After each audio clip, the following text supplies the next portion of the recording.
Hello students, last lecture में हमने alkene की मेथड ऑफ प्रिपरेशन हम देखा था।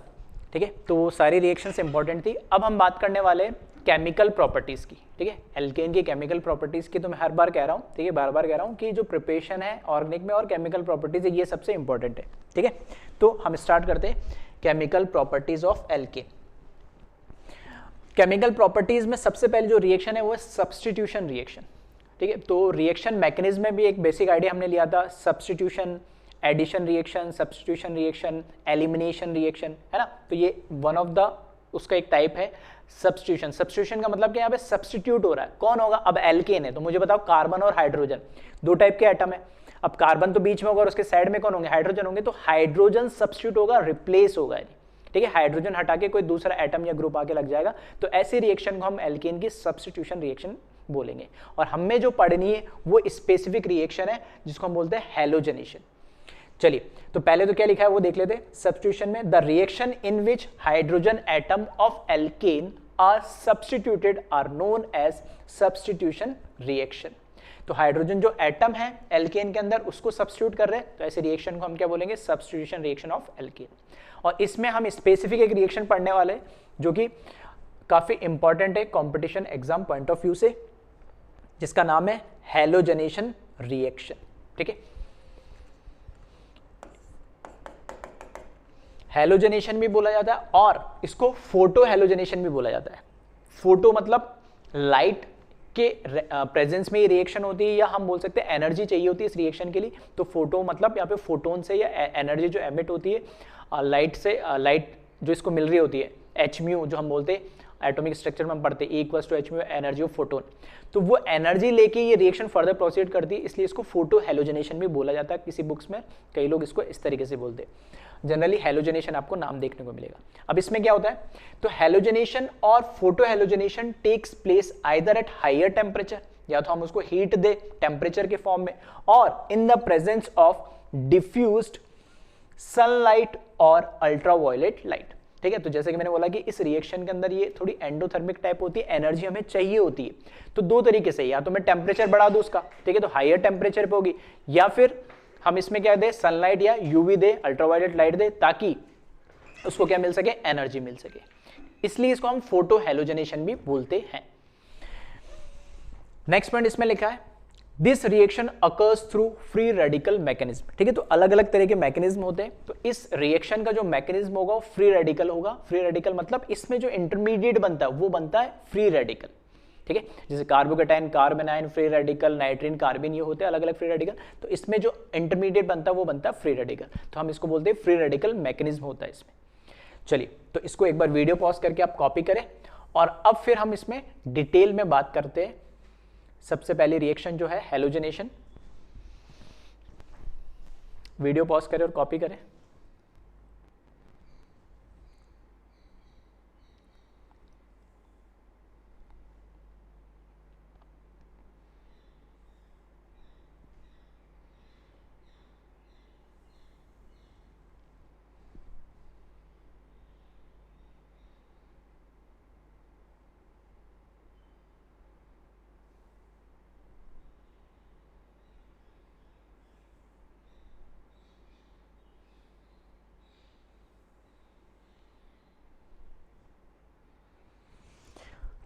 चलिए, अब हैलोजनेशन से मतलब क्या है, हैलोजन। अब हमें पता है 4 हैलोजन है, फ्लोरीन, क्लोरीन, ब्रोमीन, आयोडीन। मतलब हमें फ्लोरीन, हाइड्रोजन हटा के या तो फ्लोरीन लगाना है, या क्लोरीन लगाना है, या ब्रोमीन लगाना है, या आयोडीन लगाना है। अब इसमें से भी स्पेसिफिक है कि जनरली ये क्लोरीन और ब्रोमीन, मतलब क्लोरीनेशन बोला जाता है और ब्रोमिनेशन बोलता है, दो ही तरीके रिएक्शन देता है। फ्लोरीनेशन यानी सब्स्टिट्यूशन ऑफ फ्लोरीन, और आयोडीनेशन सब्स्टिट्यूशन ऑफ आयोडीन, ये दोनों रिएक्शन नहीं होती। तो क्यों नहीं होती वो रीजन भी हम देखेंगे। और क्लोरीनेशन और ब्रोमिनेशन होती है, और उसमें भी सेलेक्टिव और नॉन सेलेक्टिव होती है, तो क्यों होती है वो सब रीजन हम देखने वाले। ठीक है, चलिए हम इसको स्टार्ट करते हैं।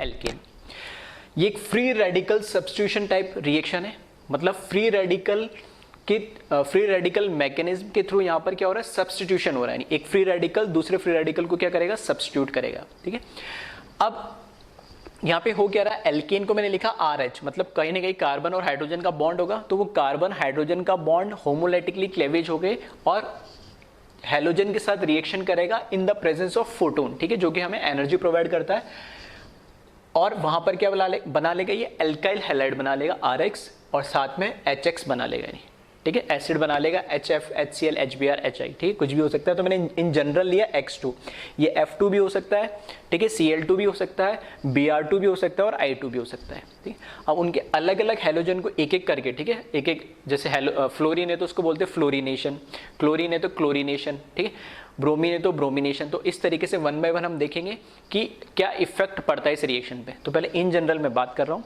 तो ये जो रिएक्शन हो रही, तो उसके मैकेनिज्म की अगर मैं बात करूँ, ठीक है, इसकी मैकेनिज्म की अगर मैं बात करूँ,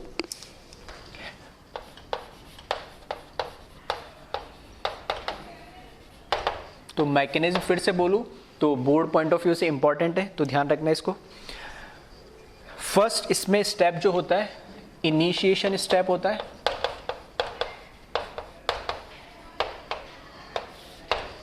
इनिशिएशन स्टेप में जो हमारे पास हैलोजन हमें जो दे रखा है, हैलोजन जो हमें दे रखा है X, ठीक है, वो बॉन्ड होता है, हमें पता है इनके पास क्या होते हैं, 3 लोन पेयर ऑफ इलेक्ट्रॉन होते हैं। ये जो 3 लोन पेयर ऑफ इलेक्ट्रॉन होते हैं, केमिकल बॉन्डिंग में भी हम पढ़ते हैं, जो फोटोन से एनर्जी मिलती है, तो ये इंटर, ठीक है, इलेक्ट्रॉनिक रिपल्शन की वजह से, मतलब इसके लोन पेयर इनके लोन पेयर आपस में रिपल्शन की वजह से इनकी जो बॉन्ड एनर्जी होती है, ठीक है, बॉन्ड एनर्जी बहुत लो होती है। तो यहां पर लो बॉन्ड एनर्जी होती है, ठीक है, हैलोजेंस की, X2 बॉन्ड की, क्योंकि ये इंटर इलेक्ट्रॉनिक रिपल्शन होता है इनके बीच में। इस वजह से, ठीक है, ये रिपल्शन होता है, उसकी वजह से जैसे ही आप फोटोन्स के फॉर्म में इसको एनर्जी मिलेगी और ये क्या हो जाएगा, इजीली ब्रेक हो जाता है, और ये, ठीक है, फ्री रेडिकल के फॉर्म में क्या हो जाएगा, ब्रेक हो जाएगा, ठीक है। अब कई बच्चों का रहता है सर यहाँ पे 6 बनाया या 1 बना दिया, तो 6 नहीं, वो 7 है, तो इस पे ऑलरेडी 6 तो थे ही, एक एक्स्ट्रा इलेक्ट्रॉन, 7वां जो इसका एक्स्ट्रा मतलब इसका होमोलाइटिक क्लेवेज हुआ, तो ये एक इसका खुद का जो इलेक्ट्रॉन ब्रेक हुआ, ठीक है, होमोलाइटिक क्लेवेज हुआ, तो खुद का इलेक्ट्रॉन है वो दिखाया, बाकी 6 तो थे ही नहीं, ठीक है, तो फ्री रेडिकल इसने बना लिया। नेक्स्ट जो प्रोपगेशन स्टेप होता है इसका,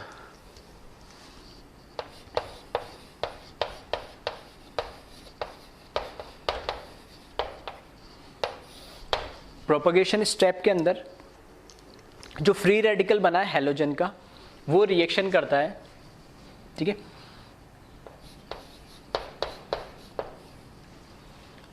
जो प्रोपगेशन स्टेप होता है उसमें फ्री रेडिकल, ठीक है, चाहो तो लिख लेना, मैं स्पेस कम इसलिए लिख दे रहा हूँ, इसको लिख लेना स्टेप 1, फिर इसका आगे लिख लेना स्टेप 2, ठीक है, ऑलरेडी लास्ट लेक्चर में बता चुका हूँ।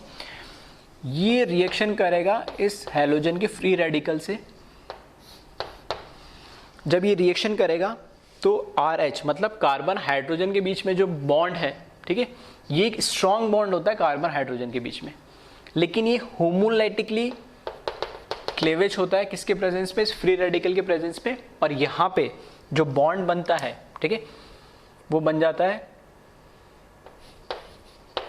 R डॉट, या इसको इस तरीके से लिखो और प्रॉपर, अगर मैं इसको ट्रांजिशन स्टेट के फॉर्म में दिखाऊं, ठीक है, तो यहाँ पर जो बॉन्ड बनेगा इस तरीके से,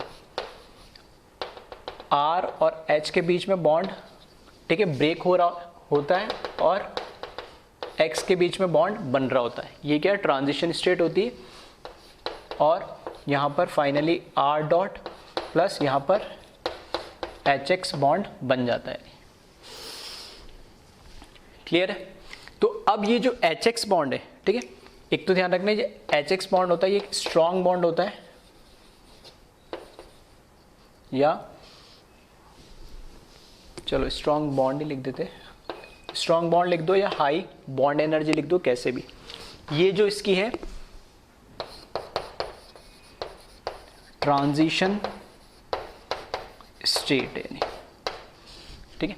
नेक्स्ट जो स्टेप होता है उसमें जो ये फ्री रेडिकल बना है, ये जो फ्री रेडिकल बना है वो, क्योंकि ये स्टेप तो हमें पता है इनिशिएशन में एक बार ही होता है, एक बार क्या क्रिएट हो गया हमारे पास फ्री रेडिकल, अब प्रोपगेशन में रिएक्शन को आगे बढ़ाना होता है, तो HX बनाया, साथ में ये जो फ्री रेडिकल बना, ये फ्री रेडिकल फिर X2 से रिएक्ट करके फर्दर रिएक्शन को क्या करता है, प्रोसीड करता है।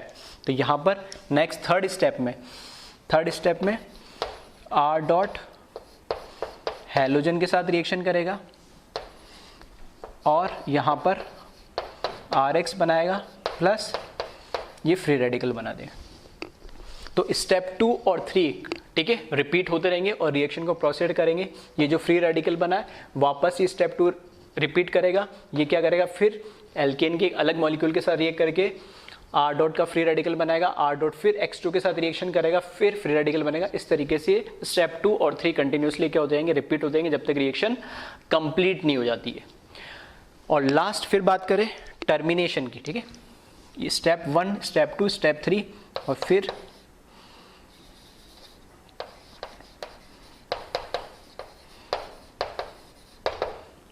टर्मिनेशन स्टेप की अगर मैं बात करूं तो टर्मिनेशन के अंदर क्या क्या पॉसिबिलिटी है। जो फ्री रेडिकल बना है, ठीक है, जो फ्री रेडिकल बना है वही आपस में क्या हो जाए, कंबाइन हो जाए और क्या बना ले, X2 बना ले। दूसरा R डॉट और जो X डॉट बना है, ठीक है, ये दोनों कंबाइन हो जाए। ठीक है, लास्ट लेक्चर में बता चुका हूँ कि पॉसिबिलिटी सारी है, ठीक है, टर्मिनेशन में जो ये बहुत ही रेयर रिएक्शंस होती है, लेकिन पॉसिबिलिटी की बात करो तो सारी। दूसरा ये भी हो सकता है कि R डॉट इस एक और R डॉट के साथ ही क्या हो जाए, कंबाइन हो जाए, ठीक है, तो ये भी है।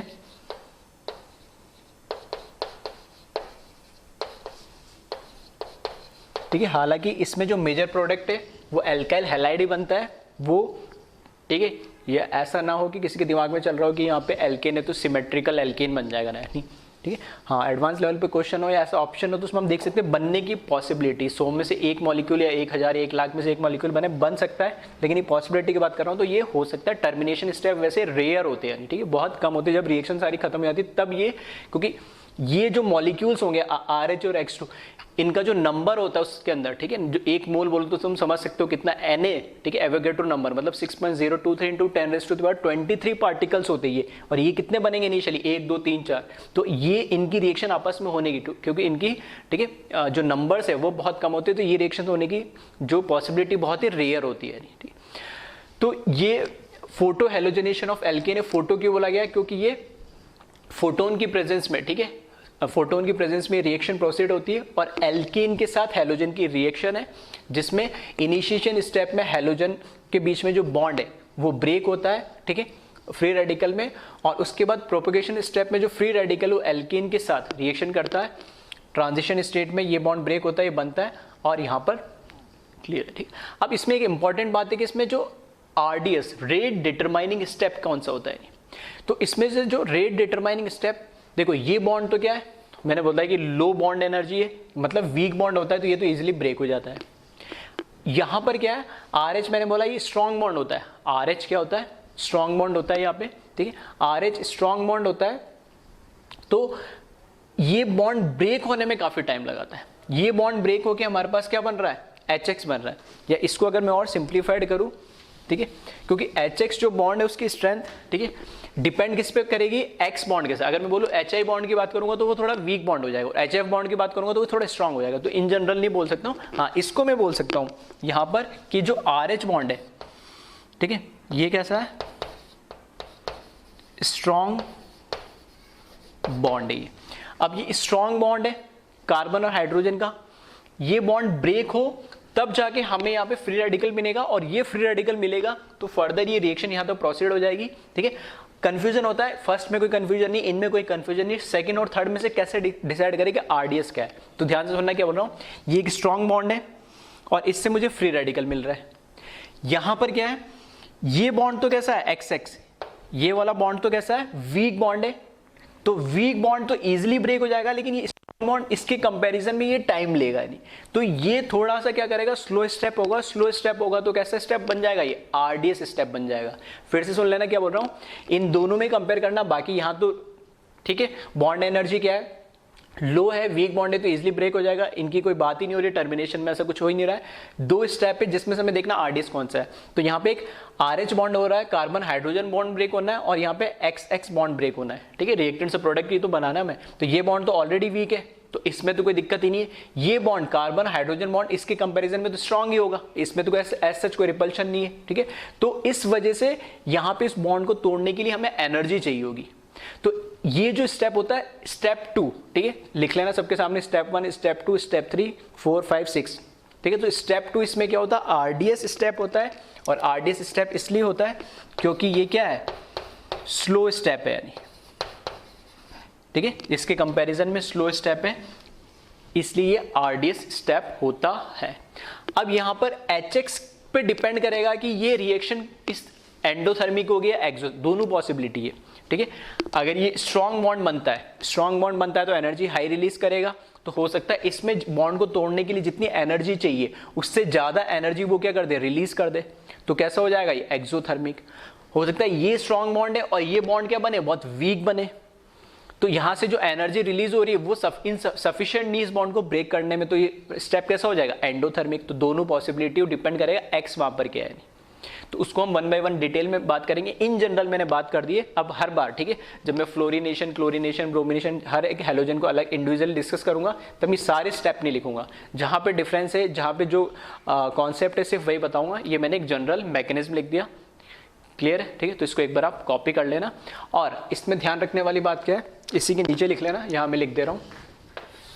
एक तो बॉन्ड एनर्जी का ऑर्डर की मैं बात करूं तो HF सबसे स्ट्रॉन्ग बॉन्ड होता है, फिर HCl, फिर HBr, और उसके बाद HI, ठीक है। नेक्स्ट पॉइंट जो इसमें स्टेप 2 है, स्टेप 2 क्या है, स्टेप 2 इज आरडीएस रहता है हमेशा। आरडीएस क्यों रहता है, क्योंकि कार्बन हाइड्रोजन का बॉन्ड स्ट्रांग होता है, इसको तोड़ने के लिए हमें एनर्जी चाहिए, वो हो सकता है एंडोथर्मिक भी हो, एक्सोथर्मिक भी हो, वो डिपेंड करेगा एक्स क्या है इसमें, क्लियर है। और ये बॉन्ड लो बॉन्ड एनर्जी की होती है, और वो मैं बता चुका हूं, क्योंकि इसमें इंटर इलेक्ट्रॉनिक रिपल्शन होता है, इसलिए ये बॉन्ड वीक होता है, इजिली ब्रेक हो जाता है। तो एक बार पहले इसको कॉपी कर ले, फिर 1 बाय 1 डिस्कस करते हैं।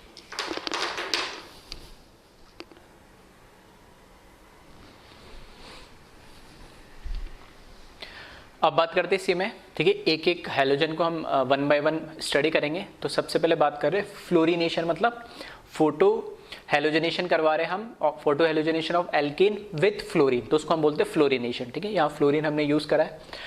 तो अब रिएक्शन देखोगे तो कुछ अजीब सा लिखा है, जो हमने अभी देखा था रिएक्शन में कि एल्काइल हैलाइड बन रहा था, तो यहाँ पे कुछ ऐसा एल्काइल हैलाइड नहीं बन रहा है, ठीक है। तो जब एल्केन की रिएक्शन फ्लोरीन से कराओगे इन द प्रेजेंस ऑफ फोटोन, तो यहां पर जो फ्लोरीन है वो पूरे एल्केन को कन्वर्ट कर देगा कार्बन के अंदर, और साथ में बना लेगा HF। ऐसा क्यों हो रहा है, ठीक है, तो इसको समझे। जैसे मैकेनिज्म हमने देखा था वहां पर जनरल, उसमें फर्स्ट जो स्टेप था, ठीक है, मैकेनिज्म के अंदर जो फर्स्ट स्टेप था इनिशिएशन, ठीक है, उसमें फ्लोरीन और फ्लोरीन के बीच में जो बॉन्ड है वो H म्यू के प्रेजेंस में फ्री रेडिकल में क्या हो जाएगा, कन्वर्ट हो जाएगा, ब्रेक हो जाएगा।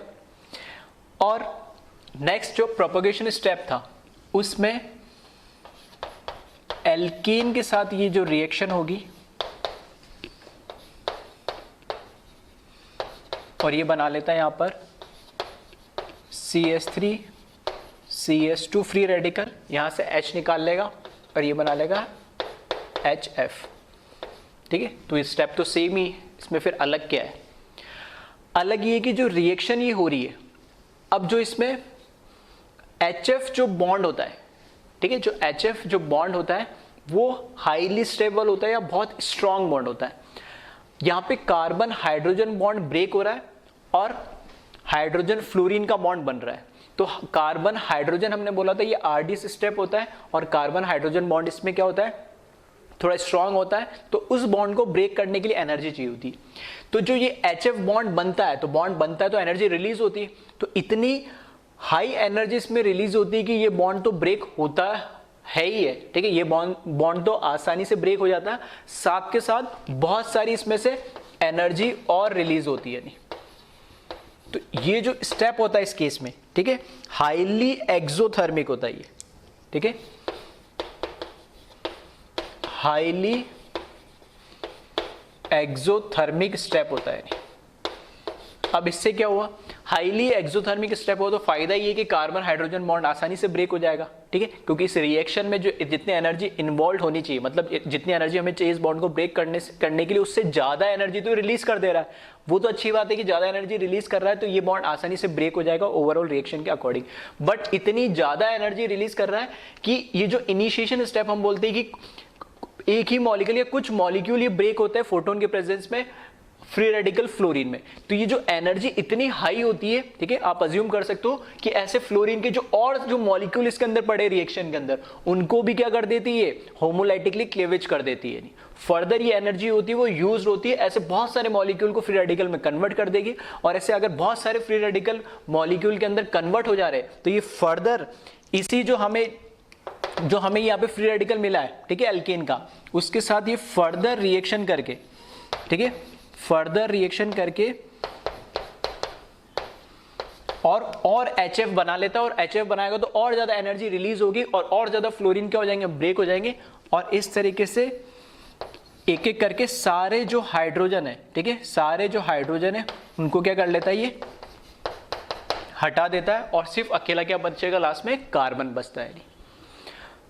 आ रहा है डिफरेंस कहां से समझ में आ रहा है कि HF बॉन्ड होता है बहुत स्ट्रॉन्ग बॉन्ड होता है, स्ट्रॉन्ग बॉन्ड होने की वजह से, ठीक है, ये वेरी स्ट्रॉन्ग बॉन्ड, ठीक है, HF का जो बॉन्ड होता है वेरी स्ट्रॉन्ग होता है। तो उसमें से जो एनर्जी लिबरेट हो रही है वो एनर्जी ऐसे फ्लोरीन के जो मॉलिक्यूल उनको और ज्यादा क्या कर देते हैं, ब्रेक कर देते हैं, फ्री रेडिकल में कन्वर्ट कर देते हैं। और वो फ्री रेडिकल के मॉलिक्यूल फर्दर जो ऑलरेडी फ्री रेडिकल में कन्वर्ट हुआ है एल्केन, उसमें से भी और होमोलाइटिकली क्लेवेज करके हाइड्रोजन निकाल देते और ऐसे करके एक एक करके सारे हाइड्रोजन भी निकल जाएंगे, कार्बन कार्बन के बीच में बॉन्ड ब्रेक हो जाएगा और सबको अलग कर देते हैं। और सिर्फ क्या बचेगा लास्ट में, सब HF में कन्वर्ट हो जाएगा तो HF बनेगा और सिर्फ कार्बन यहाँ पर बच जाता है। यानी तो ये एक तरीके की अनकंट्रोलेबल रिएक्शन होती, इतनी हाई एनर्जी रिलीज होती है कि इसको हम कंट्रोल नहीं कर पाते। एक बार रिएक्शन स्टार्ट होना शुरू हुई तो जब तक सारा एल्केन कार्बन में नहीं कन्वर्ट हो जाएगा रिएक्शन रुकती नहीं, स्टॉप नहीं होती है।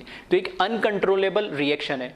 फिर भी है कि किसी को है कि जबरदस्ती नहीं मुझे फ्लोरिनेशन करवाना है, ठीक है, मुझे तो बनाना है यहाँ पर एल्काइल फ्लोराइड ही बनाना है। तो अगर आपको रिएक्शन करानी है तो ये ऐसा एक इनर्ट एटमॉस्फेयर हमें लेना पड़ेगा जिसमें, ठीक है, फ्लोरीन की जो रिएक्शंस जो ये हो रही है, ठीक है, जो बार बार ये फ्री रेडिकल में कन्वर्ट हो रखा है, इसको हम कंट्रोल कर सके। कैसे कंट्रोल करेंगे, कोई भी इनर्ट एटमॉस्फेयर लाइक हम नाइट्रोजन की प्रेजेंस में इसकी रिएक्शन करेंगे, ठीक है, बहुत हाई अमाउंट में हम नाइट्रोजन ले ले और उसकी प्रेजेंस में रिएक्शन कराएंगे, तब हम उसको फर्दर थोड़ा क्या कर सकते हैं, कंट्रोल कर सकते हैं रिएक्शन को। तो एक इनर्ट एटमॉस्फेयर में फिर भी थोड़ी सी कंट्रोलेबल होती है। और इन जनरल सिर्फ हमने ये ले लिया एल्केन और फ्लोरीन, तो ये अनकंट्रोलेबल रिएक्शंस हो जाती है जिसको फर्दर कंट्रोल करना पॉसिबल नहीं होता है। तो एज सच, ठीक है, सिर्फ समझाने के लिए मैंने बता दिया था। School board exam point of view से और कंपटीशन एग्जाम में तो बस ये पूछ लेगा कि फ्लोरिनेशन पॉसिबल है या नहीं है, कोई ऐसी कोई रिएक्शन दे के प्रोडक्ट दे देगा, तो ये प्रोडक्ट दे देगा या फिर वो प्रोडक्ट दे देगा क्या यहाँ पर इथाइल फ्लोराइड दे देगा। तो तुम्हें ये पता होना चाहिए कि फ्लोरिनेशन तो पॉसिबल ही नहीं होता है फोटो एनर्जिनेशन में, तो उसमें प्रोडक्ट वो नहीं बनेगा, वो आपको इतना पता होना चाहिए। तो एज सच मैं बात करूं तो फ्लोरिनेशन का कोई सिग्निफिकेंस नहीं है, क्योंकि रिएक्शन होती ही नहीं है तो फिर उसकी सिग्निफिकेंस ही क्या हो जाती है, खत्म हो जाती है।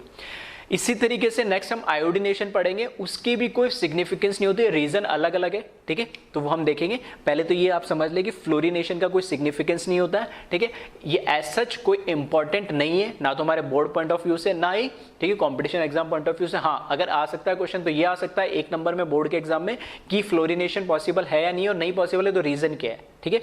और कंपटीशन एग्जाम में इस तरीके से दे देंगे, यहाँ पर रिएक्टेंट लिख के दे देंगे और प्रोडक्ट 4 ऑप्शन दे देंगे। तो इन जनरल अगर फोटो एनालिसिस समझ लिया आपने और आपको नहीं पता तो आप प्रोडक्ट वही बनाओगे एल्काइल फ्लोराइड, और अगर पता है तो आप एग्जैक्ट प्रोडक्ट बता सकोगे, ठीक है। तो पूरा मैकेनिज्म नहीं लिख रहा हूँ, बस जहाँ जो चेंज था, जो डिफरेंस था, मैंने वही बताया।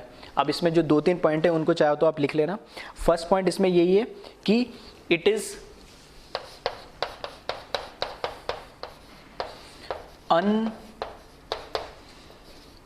Uncontrollable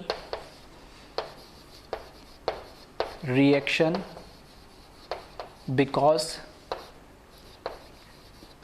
huge amount of energy released in step 2, या फिर मैं RDS लिख देता हूँ, RDS step due to high bond energy of HF, hydrogen fluoride. Next point इसमें लिखना है, this reaction can be takes place in presence of inert atmosphere like nitrogen. ठीक है, तो इसको कॉपी कर ले एक बार।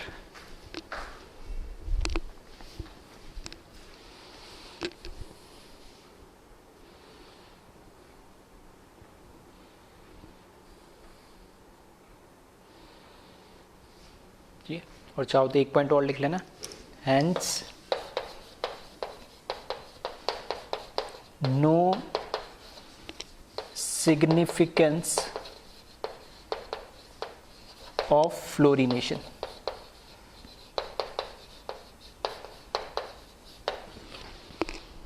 ठीक है, एक बार, ठीक है, वैसे तो बोल के लिखा है समझ में आएगा, फिर भी मैं एक बार रीड कर देता हूँ इनकेस कहीं कुछ समझ नहीं आ रहा हो तो। फर्स्ट पॉइंट मैंने लिखा है, it is uncontrollable reaction because huge amount of energy released in RDS step due to high bond energy of HF। ठीक है, this reaction can be takes place in presence of inert atmosphere like nitrogen. और third point लिखा, hence no significance of fluorination. ठीक है, तो इसको एक बार copy कर ले। नेक्स्ट इसमें हेलोजन है। ठीक है, फ्लोरीन के बाद मैंने क्लोरीन ब्रोमीन ना लेके आयोडीन ले लिया। ठीक है, आयोडीन इसलिए लिया है क्योंकि ये भी जैसे फ्लोरिनेशन का कोई सिग्निफिकेंस नहीं होता, रिएक्शन नहीं होती, वैसे आयोडीनेशन भी रिएक्शन का कोई एज सच सिग्निफिकेंस नहीं होता। इसके एज सच क्वेश्चंस तो हमें देखने को भी नहीं मिलेंगे, ना जनरली इस पे क्वेश्चंस पूछे जाते हैं, क्योंकि इसका भी एज सच कोई सिग्निफिकेंस नहीं है। तो सिग्निफिकेंस क्यों नहीं है, दोनों के रीजन अलग है। फ्लोरिनेशन का मैं बता चुका हूँ, ठीक है, आयोडीनेशन का बता रहा हूँ। तो रिएक्शन को देखोगे तो ही देखने में थोड़ी सी अजीब सी लग रही है कि यहाँ पर रिवर्सिबल रिएक्शन का सिंबल कैसे आ गया नहीं। ठीक है, तो क्या है इसमें प्रॉब्लम वो देख लेते हम। स्टार्टिंग करता हूं मैं मैकेनिज्म से। ठीक है, उस केस में फ्लोरीन के केस में तो प्रोडक्ट ही कुछ अलग बन जा रहा था। इस केस में एटलीस्ट आयोडीन लिया तो वो एल्काइल हैलाइड तो बन रहा है। ठीक है, लेकिन इसमें प्रॉब्लम क्या वो देख लेते हैं। तो इसमें जो फर्स्ट स्टेप होता है इनिशिएशन स्टेप, उसमें आयोडीन होमोलाइटिकली क्लेवेज हो जाएगा फ्री रेडिकल के अंदर, और ये जो फ्री रेडिकल है ये RH के साथ, ठीक है, एल्कीन के साथ ये रिएक्ट करेगा।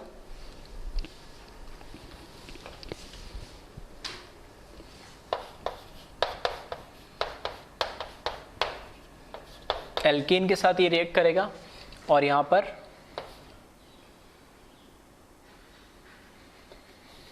R डॉट बनाता है फर्स्ट स्टेप में, और यहां पर क्या बना लेगा, HI बना लेगा। ठीक है, यही होता है RDS स्टेप। RDS स्टेप में क्या होता है, एल्केन फ्री रेडिकल के साथ कंबाइन होके, ठीक है, HI बना लेता, साथ में फ्री रेडिकल बना लेता, और ये फ्री रेडिकल फिर I2 के साथ रिएक्शन करेगा और RI बना लेगा, और फिर वापस से I dot free radical produce कर देगा, और वो थर्ड स्टेप होगा, और ये सेकंड थर्ड स्टेप रिपीट होते रहते हैं। लेकिन अब इस स्टेप में प्रॉब्लम क्या है, प्रॉब्लम वहाँ पे भी सेकंड स्टेप में थी और यहाँ पे भी सेकंड स्टेप में ये कि यहाँ पर एक बॉन्ड बन रहा है HI और यहाँ बॉन्ड बन रहा है एक RH। दोनों को कंपेयर करूँ तो जो HI बॉन्ड होता है, ठीक है, ये कैसा होता है, वीक बॉन्ड होता है। ये होता है वीक बॉन्ड, जबकि HF वहाँ पर कैसे था, स्ट्रॉन्ग बॉन्ड। और इसके कंपैरिजन में जो RH मतलब कार्बन हाइड्रोजन का बॉन्ड है, ये कैसा है, स्ट्रॉन्ग बॉन्ड है, जबकि HF के कंपैरिजन में ये कैसा था, वीक बॉन्ड था। तो वहां HF के कंपेयर करके बता रहा हूं, HF में RH बॉन्ड कैसा था, वीक, और HF था स्ट्रॉन्ग। तो वीक बॉन्ड से स्ट्रॉन्ग बॉन्ड बन रहा है तो एनर्जी रिलीज हो रही थी, यानी तो एक्सोथर्मिक हो गई थी रिएक्शन। यहां स्ट्रॉन्ग बॉन्ड से वीक बॉन्ड में कन्वर्ट हो रहा है तो इस स्ट्रॉन्ग बॉन्ड को तोड़ने के लिए जितनी एनर्जी चाहिए उतनी से यहां से प्रोड्यूस नहीं हो रही, तो ये स्टेप कैसा हो जाएगा, एंडोथर्मिक। ठीक है, तो यहां पर ये जो स्टेप है, ठीक है, ये है एंडोथर्मिक स्टेप होता है। तो इस वजह से ये जो रिएक्शन होती है वो होती है एंडोथर्मिक रिएक्शन हो जाती है। तो मैंने कहा था कि इन जनरल हम इसमें कह नहीं सकते कि हमेशा एंडो होगी या एक्सो होगी, वो डिपेंड करेगा उसके साथ हैलोजन कौन सा है। तो फ्लोरीन के केस में वो एक्सोथर्मिक रिएक्शन थी, जबकि आयोडीन के केस में ये एक्सोथर्मिक रिएक्शन है। अब रीजन क्या है, रीजन ये है पहली चीज कि स्ट्रॉन्ग बॉन्ड से वीक बॉन्ड में कन्वर्ट ही नहीं होना चाहेगा। ठीक है, कोई रिएक्शन स्टेबल से अनस्टेबल फॉर्म में क्यों होना चाहिए, बॉन्ड इसलिए बनानी है क्योंकि उसको स्टेबिलिटी चाहिए। और स्टेबिलिटी कैसे मिलेगी, स्ट्रॉन्ग बॉन्ड बनाएगा, स्ट्रॉन्ग बॉन्ड बनाएगा तो एनर्जी रिलीज होगा, एनर्जी रिलीज होगी तो स्टेबिलिटी अपना आप बढ़ जाएगी। या उल्टा हो रहा है, स्ट्रॉन्ग बॉन्ड तोड़ के वीक बॉन्ड बनाएगा तो ऑब्वियस सी बात है कि एनर्जी उसको देने पड़ेगी तो सिस्टम के ओवरऑल एनर्जी बढ़ जाएगी, तो अनस्टेबल हो जाएगा। तो अगर मैं इसके ग्राफ की बात भी करूं, ठीक है, अगर ग्राफ की बात करूं मैं एनर्जी डायग्राम की, तो यहाँ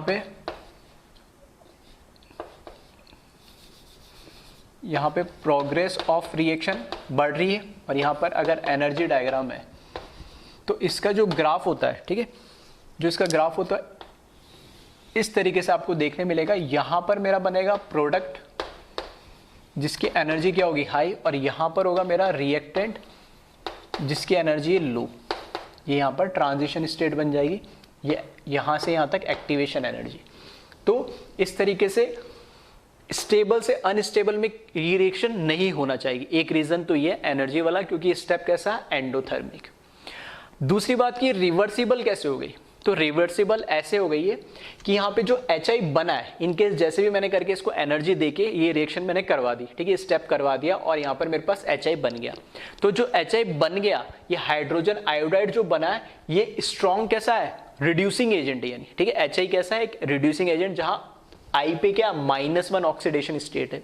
तो ये जो रिड्यूसिंग एजेंट है, ये रिड्यूसिंग एजेंट क्या करता है, दूसरे को क्या करेगा, रिड्यूस करेगा और खुद क्या होगा, ऑक्सीडाइज। तो ये -1 से ऑक्सीडाइज होके खुद तो चला जाता है I2 जिसमें ऑक्सीडेशन स्टेट है इसकी 0। तो HI खुद तो हो गया ऑक्सीडाइज, और रिड्यूस किसको कर दिया, RI को रिड्यूस करके फिर से किस में कन्वर्ट कर दिया इसने, RH में। इसलिए रिवर्सिबल है। ये रिएक्शन फॉरवर्ड डायरेक्शन में तो तब जाएगी जब मैं इसको एनर्जी दूंगा, ठीक है। तो जैसे तैसे मैंने इसको फॉरवर्ड डायरेक्शन में ले गया, लेकिन जैसे ये HI बना तो ये खुद अपने आप में रिड्यूसिंग एजेंट है, तो ये वापस दोनों आपस में रिएक्ट करके और ये इसको किस में कन्वर्ट कर दे रहा, RH और I2 के अंदर, यानी इसलिए रिएक्शन क्या है, रिवर्सिबल है। HI एक रिड्यूसिंग एजेंट है, तो वे क्या करते हैं, RI को रिड्यूस करके RH में कन्वर्ट कर देता है और खुद ऑक्सीडाइज होके HI से I2 में कन्वर्ट हो जाता है। इस वजह से रिवर्सिबल रिएक्शन है, इसलिए इस रिएक्शन का कोई सिग्निफिकेंस भी नहीं है। फिर वही बात कि नहीं जबरदस्ती रिएक्शन तो मुझे करवानी है, अगर ये रिएक्शन आपको करवानी है तो एक स्ट्रॉन्ग ऑक्सीडाइजिंग एजेंट लो आप। स्ट्रॉन्ग ऑक्सीडाइजिंग एजेंट क्या होगा, फॉर एग्जांपल जैसे मैंने ऑक्सीडाइजिंग एजेंट लिया, ऑक्सीडाइजिंग एजेंट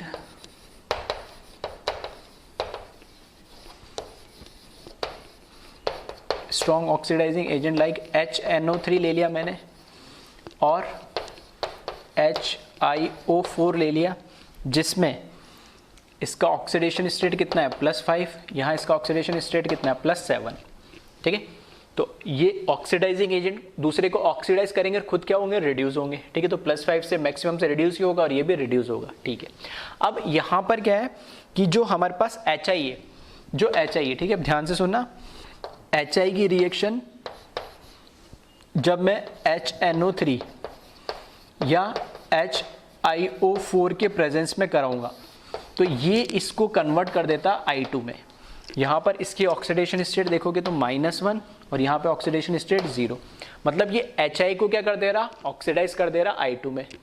तो वो तो पहले भी हो रहा -1 से या 0 में, ठीक है, यहाँ -1 है और यहाँ पे 0, ये तो अपने आप खुद भी हो रहा था, बिल्कुल सही है। नहीं, जब वहां पर हो रहा था तो ये जब खुद क्या हो रहा था, ऑक्सीडाइज हो रहा था, तो रिड्यूस इसको कर रहा था। अब की बार जब ये ऑक्सीडाइज होगा तो रिड्यूस कौन होंगे, HNO3 या HiO4 में से कोई रिड्यूस होगा, RI एल्काइल हैलाइड रिड्यूस नहीं होगा, यानी पहली बात। तो दूसरा फायदा इसका क्या है कि हमने पढ़ा है केमिकल इक्विलिब्रियम और उसमें हमने एक प्रिंसिपल पढ़ा है एलसीपी, ली चिटलियर प्रिंसिपल, ठीक है। एलसीपी क्या कहता है कि अगर मेरे पास यहाँ पर, ठीक है, मैंने HNO3 के प्रेजेंस में रिएक्शन कराई है, तो जो HI रिड्यूसिंग एजेंट बना है मेरा यहाँ पे, ठीक है, मेरे को वो प्रॉब्लम क्रिएट कर रहा है। तो मैं कह रहा हूँ कि इसकी रिएक्शन HNO3 या HiO4 के प्रेजेंस में करा दो, तो ये क्या कर देगा, HI को कन्वर्ट कर देगा I2 में। इससे दो फायदे, यानी पहला फायदा कि HI जो यहाँ पे बन रहा है वो इसको रिड्यूस नहीं करेगा, ठीक है, और ये इसमें कन्वर्ट भी I2 में हो जाएगा। इससे फायदा क्या है, फायदा ये कि हमें पता है LCP के अकॉर्डिंग अगर प्रोडक्ट जो हमें बन रहा है उसको अगर हम निकालते जाए, प्रोडक्ट जो हमें बन रहा है उसकी कंसंट्रेशन को अगर हम कम करते जाए, तो रिएक्शन अपने आप किस डायरेक्शन में जाएगी, फॉरवर्ड डायरेक्शन में जाएगी। तो HI अपने आप किस में कन्वर्ट होता जा रहा है, मतलब पहले से समझ लो HI अपने आप खत्म होते जा रहा है। HI जैसे खत्म होगा, प्रोडक्ट की कंसंट्रेशन कम हो रही है, तो रिएक्शन कहाँ जाएगी, फॉरवर्ड डायरेक्शन में। पहला फायदा। दूसरा, LCP ये भी कहता है कि अगर आपने रिएक्टेंट की कंसंट्रेशन बढ़ा दी है, रिएक्टेंट की कंसंट्रेशन बढ़ा दी तो भी रिएक्शन का जाएगी, उसके अपोजिट काम करेगी, मतलब उसको कम करने की कोशिश करेगी। दो काम हो रहे हैं। LCP कहता है जो भी इफेक्ट होता है उसको अपोज करती है, तो हमने क्या करा, HI की कंसंट्रेशन जो प्रोडक्ट बन रहा है उसको हम कम कर रहे हैं, तो इसको बढ़ाने के लिए भी फॉरवर्ड डायरेक्शन में जाएगी। और इस HI को एक्चुअल में कन्वर्ट किस में कर रहा है, I2 में, तो मतलब रिएक्टेंट की कंसंट्रेशन बढ़ जा रही है, रिएक्टेंट की कंसंट्रेशन बढ़ जा रही है, तो उसको भी कम करने के लिए LCP के अकॉर्डिंग रिएक्शन भी फिर भी कहां जाएगी, कम करने के लिए फॉरवर्ड डायरेक्शन में। तो दोनों तरीके से रिएक्शन कहां जा रही है, फॉरवर्ड डायरेक्शन में। तो नॉर्मली तो रिएक्शन रिवर्सिबल रहती है और इतनी इफेक्टिव नहीं रहती, इनसिग्निफिकेंस रहती है, लेकिन अगर स्ट्रॉन्ग ऑक्सीडाइजिंग एजेंट आपने यूज कर लिया, तो स्ट्रॉन्ग ऑक्सीडाइजिंग एजेंट क्या करता है, जो यहाँ HI as a reducing agent काम कर रहा है, उस रिड्यूसिंग एजेंट को ऑक्सीडाइज खुद कर देगा, और एल्काइल हैलाइड है वो रिड्यूस नहीं होगा, और HI की कंसंट्रेशन कम होगी, तो रिएक्शन अपना फॉरवर्ड डायरेक्शन में जाएगी, और रिएक्टेंट की कंसंट्रेशन भी, क्योंकि I2 बन रहा है HI से, तो I2 बन रहा है, तो रिएक्टेंट की कंसंट्रेशन बन गई, तो भी रिएक्शन कहाँ जाएगी, फॉरवर्ड डायरेक्शन में जाएगी, ठीक है। तो थोड़ा डीप नॉलेज वैसे अगर आप ध्यान रखो एडवांस लेवल पे, ठीक है, और कई बार पूछ भी लेता है मेंस जेईई में भी, अगर पूछ ले कि HNO3 के प्रेजेंस में हम रिएक्शन कराएंगे तो क्या इफेक्ट होता है, ठीक है, तो थोड़ा ये भी आप ध्यान रख सकते हो।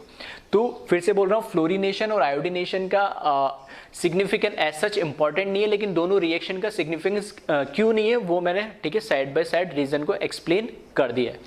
तो एक बार इसको पहले आप कॉपी कर लें, और ये कुछ पॉइंट्स है वो मैं लिख देता हूँ, उसको भी आप नोट कर लेना ताकि फ्यूचर में आपको याद रखने में आसानी रहे।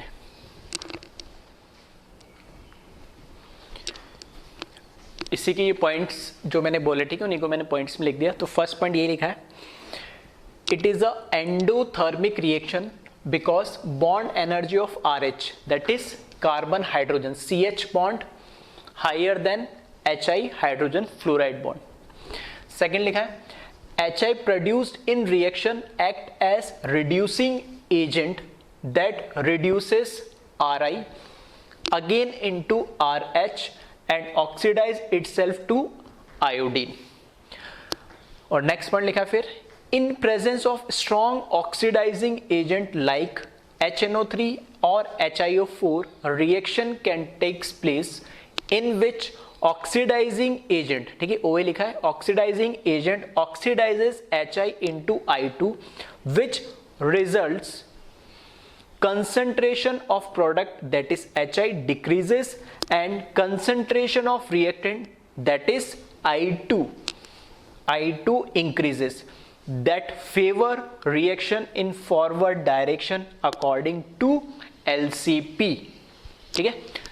तो पॉइंट्स मैंने इसलिए लिख दिए क्योंकि यही कुछ, ठीक है, 2, 4, 5 महीने बाद जब वापस से रिएक्शन को देखोगे तो तुम्हें समझ में नहीं आ रहा होता हो क्या रहा है यहाँ पे, ठीक है, फिर वही पूछोगे वापस वो जीरो पर आ जाओगे, इसलिए मैंने लिख दिए पॉइंट्स। और कई बार कहता हूँ कि अगर तुम्हें, ठीक है, क्योंकि हर बात हर जगह इतने सारे पॉइंट्स मेरे लिए लिखना पॉसिबल नहीं होता है, ठीक है, मेरे पास लिमिटेशन होती है, ठीक है, बोर्ड एक है उस पर बार बार, ठीक है, लिखना और इस तरह की थ्योरी, ठीक है, डिक्टेट करवाना थोड़ा मेरे को सही नहीं लगता है रिकॉर्डेड लेक्चर में, तो इसलिए जहाँ इंपॉर्टेंट होता है मैं खुद लिख देता हूँ। फिर भी तुम्हें लगता है कि मेरे लिए याद रखना या हो सकता है मैं भूल जाऊँ, तो ठीक है, खुद से अपने, ठीक है, अपनी लैंग्वेज में जिस भी लैंग्वेज में चाहो, ठीक है, उसके नीचे वो पॉइंट्स लिख लिया करो, कोई दिक्कत नहीं है, ठीक है। अपने कुछ सेल्फ पॉइंट्स भी होने चाहिए, हो सकता है किसी बच्चे के लिए वो याद रखना आसान रहे, उसको पता हो पहले से और वो उसको याद हो गया होगा ये बात, तो बार बार जैसे जीओसी में बोलता हूँ, जीओसी में ये पढ़ा हमने, आइसोमर में ये पढ़ा, बार बार यूज़ होता है, तो उसके लिए कोई नॉर्मल बात है। जिसको लगता है कि नहीं मुझे याद नहीं रहेगा, ये वहाँ का रेफरेंस है, तो वहाँ लिख लिया करो साइड में छोटा सा, अलग पेन से, अलग कलर से, कुछ भी है नहीं, ठीक है, ताकि बाद में जब रिविजन करो उसको पढ़ो तो तुम्हें रेफरेंस पता हो और यहाँ पे जो भी रीजन है वो आपको क्लियर हो, ठीक है। क्योंकि रीजन और फैक्ट्स थोड़े से पता होते हैं तो चीज़ों को याद रखना आसान होता है। याद तो सब कुछ रखना ही पड़ेगा आपको, लेकिन एक रेफरेंस होने से उन चीज़ों को, ठीक है, याद रखना थोड़ा आसान होता है, अदरवाइज याद रखने में वैसे बहुत मुश्किल होती है, ठीक है। तो एक बार इन पॉइंट्स को नोट कर ले और फिर हम आगे बढ़ेंगे क्लोरीनेशन पे।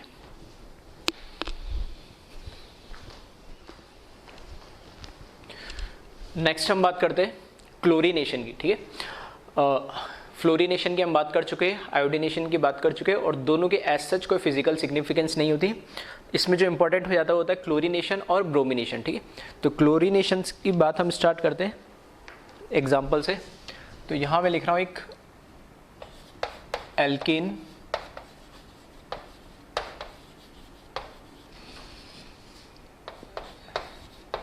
क्लोरीनेशन करा दिया फोटोन के प्रेजेंस में,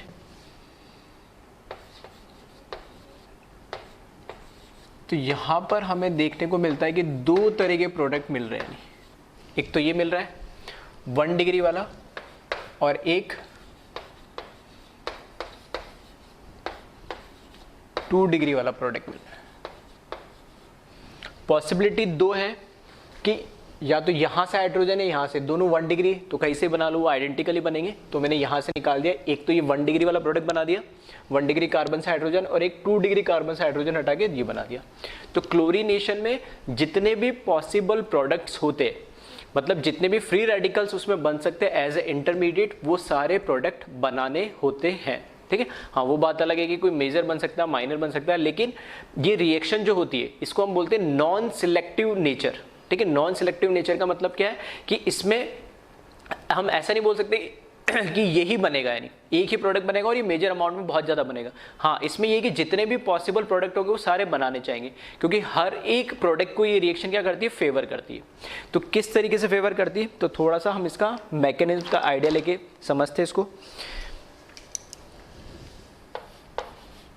ठीक है। डिटेल मैकेनिज्म ऑलरेडी हम देख चुके हैं, यहाँ बस मैं जहाँ जहाँ जो इंपॉर्टेंट चीज़ है वही बताना चाह रहा हूँ। फर्स्ट स्टेप में हमें पता है जो हैलोजन है वो फ्री रेडिकल के अंदर क्या हो जाता है, ब्रेक हो जाता है, तो यहाँ पर ये फ्री रेडिकल बनेगा, ठीक है। उसके बाद जो हमारे पास एल्केन है, मैंने अभी रिएक्शन करवा दी 1 डिग्री जो हमारे पास कार्बन है उस हाइड्रोजन के साथ हम होमोलाइटिक क्या कर रहे, इसका क्लेवेज करवा रहे, और ये इस तरीके से ब्रेक हो जा रहा बॉन्ड, और यहां पर हमारे पास HCl बन जाएगा। इस फ्री रेडिकल के साथ हाइड्रोजन का फ्री रेडिकल कंबाइन होकर HCl बना लेगा, और हमारे पास ये एल्केन का free radical as a intermediate बन जाएगा, ठीक है। अब यहां हो क्या रहा है, यहां पर CH2H जो है एज कंपेयर टू HCl, ये बॉन्ड है वीक, तो यहां पे वीक बॉन्ड जो है ब्रेक हो रहा है, और यहां पर क्या है, स्ट्रॉन्ग बॉन्ड वो बन रहा है, ठीक है। वीक बॉन्ड ब्रेक हो रहा है और स्ट्रॉन्ग बॉन्ड बन रहा है। तो ये जो स्टेप होता है, ठीक है, ये जो स्टेप होता है ये होता है एक्सोथर्मिक, ठीक है, एक्सोथर्मिक होता है, क्योंकि जब वीक बॉन्ड ब्रेक होगा तो कम एनर्जी चाहिए होगी ब्रेक करने के लिए, और स्ट्रॉन्ग बॉन्ड बनेगा तो ज़्यादा एनर्जी रिलीज होगी। तो एनर्जी ज़्यादा रिलीज हो रही है, कंज्यूम कम हो रही है, तो ओवरऑल रिएक्शन में से क्या करेगी, एनर्जी रिलीज करेगी। और अगर ऐसा ना हो, ठीक है, दूसरी कंडीशन में लेके चल रहा हूँ कि अगर 1 डिग्री से लेके 2 डिग्री से करीब बनाता है, तो CH3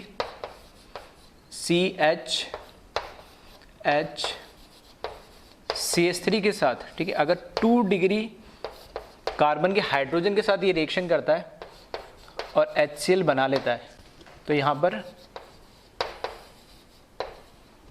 2 डिग्री बनेगा, फ्री रेडिकल बनेगा। और इस केस में देखोगे यहाँ पे तो ये CH बॉन्ड ब्रेक होगा, ठीक है। और वापस से यहाँ CH हमें पता है कैसा वीक बॉन्ड है जो कि ब्रेक हो रहा है, और HCl कैसा है स्ट्रॉन्ग बॉन्ड है जो बन रहा है। तो ओवरऑल ये रिएक्शन भी कैसे होगी, एक्सोथर्मिक ही होगी। तो कहने का मतलब सिंपल इतना है कि 1 डिग्री कार्बन से हाइड्रोजन निकले या 2 डिग्री कार्बन से हाइड्रोजन निकले या 3 डिग्री कार्बन से हाइड्रोजन निकले, क्लोरीनेशन के केस में कार्बन हाइड्रोजन बॉन्ड ब्रेक हो रहा है और साथ में हाइड्रोजन क्लोरीन, ठीक है, HCl का बॉन्ड बन रहा है, तो ये ऑलवेज उससे स्ट्रांग होगा। तो इस केस में रिएक्शन हमेशा कैसे होती है, एक्सोथर्मिक होती है। इसलिए हमने बोला नॉन सिलेक्टिव, इसलिए बोला क्योंकि सारे प्रोडक्ट बना सकती है। जब ये भी यहां से भी, ठीक है, अब वो कम या ज्यादा बनाए, ठीक है, वो अलग बात है, कितना परसेंटेज बनेगी उसकी कैलकुलेशन भी हम देखेंगे, लेकिन यहां पर प्रोडक्ट बनने की पॉसिबिलिटी दोनों है, सारे प्रोडक्ट बनेंगे। अब यहाँ पे दो ही तरह, अगर मेरे पास 3 ऐसा प्रोडक्ट होता है जिसमें 3 डिग्री भी है, ठीक है, या और किसी भी तरीके का मेरे पास फ्री रेडिकल है, तो उस केस में भी वो सारे प्रोडक्ट बनेंगे।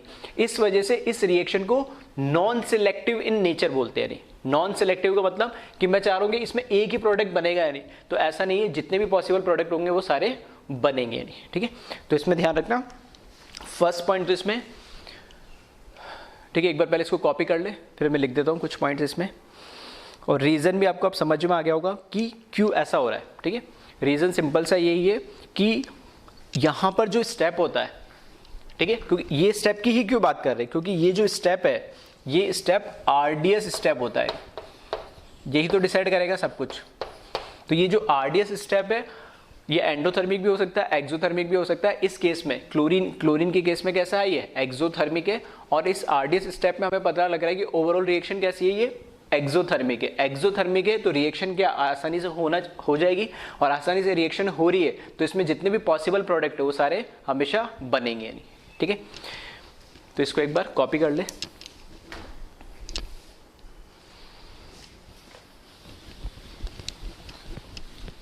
तो ये फर्स्ट पॉइंट इसमें ध्यान रखना, ऑब्जेक्टिव में इस तरीके से पूछ सकता है, क्लोरीन, फ्लोरीन, ब्रोमीन, आयोडीन देख के कौन सी सिलेक्टिव है कौन सी नॉन सिलेक्टिव है। तो जो क्लोरीनेशन है, ठीक है, फ्लोरीनेशन और आयोडीनेशन, उसका तो ऐसा कोई सिग्निफिकेंस है नहीं। क्लोरीनेशन जो होता है वो नॉन सिलेक्टिव होती है, और इसी का उल्टा ब्रोमिनेशन जो होता है वो सिलेक्टिव इन नेचर होता है, ठीक है। तो उसका रीजन क्या है वो भी हम देखेंगे।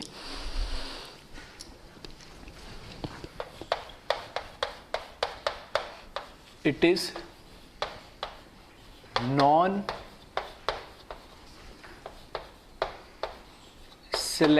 in nature, ठीक है। तो ये नॉन सिलेक्टिव होती है नेचर के अंदर, और रीज़न मैंने बता दिया है, ठीक है। अब बात हो रही है कि नॉन सिलेक्टिव तो ठीक है, समझ में आ गया, लेकिन इसके अंदर हम कैसे डिसाइड करेंगे कि कौन सा प्रोडक्ट ज़्यादा बनेगा या किसका अमाउंट कम बनेगा।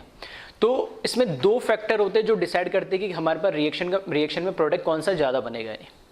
इसमें एक होता है रिएक्टिविटी फैक्टर, और दूसरा होता है कितने नंबर ऑफ हमारे पास हाइड्रोजन है, 1 डिग्री, 2 डिग्री या 3 डिग्री, ठीक है। तो अगर मैं बात करूं, 2 फैक्टर है यहाँ पर,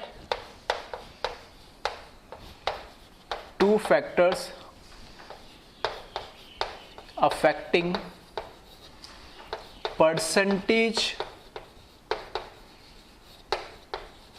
of product। फर्स्ट है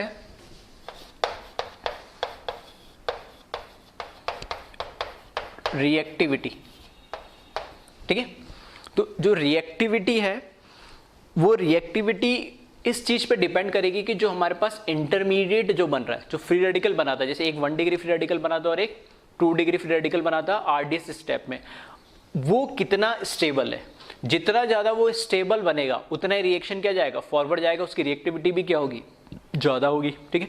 तो रिएक्टिविटी जो फैक्टर है, इसमें ध्यान रखना, ये एक्सपेरिमेंटल एक वैल्यू है, ठीक है। फिर भी जनरली एग्जाम में, ठीक है, जेई मेंस पे या नीट लेवल की बेसिस पे मैं बात नहीं कर रहा हूं, अगर आ जाता है उसमें क्वेश्चन, तो उसमें ये जो रिएक्टिविटी फैक्टर होता है वो उसकी वैल्यू या उसका रेशियो, ठीक है, रिएक्टिविटी जो रेशियो के फॉर्म में जनरली गिवन दे रखा होता है, रिएक्टिविटी जो रेशियो होता है वो जनरली गिवन होता है, नहीं उसको यूज करके आपको कैलकुलेशन करनी है, अगर एग्जैक्ट आपको परसेंटेज कैलकुलेट करनी है। अगर नहीं दे रखी है बाय डिफॉल्ट, ठीक है, बाय डिफॉल्ट अगर नहीं दे रखी है तो ये रिएक्टिविटी जो फैक्टर है या रिएक्टिविटी जो रेशियो है, ठीक है, उस रिएक्टिविटी रेशियो को ही आपको यूज करना है अगर आपको कुछ डेटा गिवन नहीं दे रखा है तो, ठीक है। तो रिएक्टिविटी रेशियो की अगर मैं बात करूं तो R reactivity of 1 degree, reactivity of 2 degree और रिएक्टिविटी ऑफ 3 डिग्री, ये होता है 1:3.5:4.8, ठीक है, 1:3.5:4.8। और देख लो कि 1 डिग्री से ज्यादा 2 डिग्री, 2 डिग्री से ज्यादा 3 डिग्री, तो हमें पता ही है कि 3 डिग्री क्या होगा, सबसे ज्यादा स्टेबल होता है।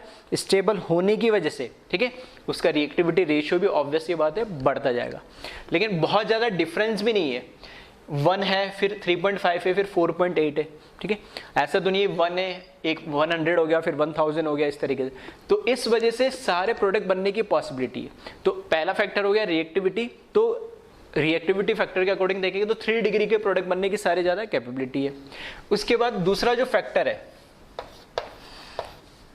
फैक्टर है वो है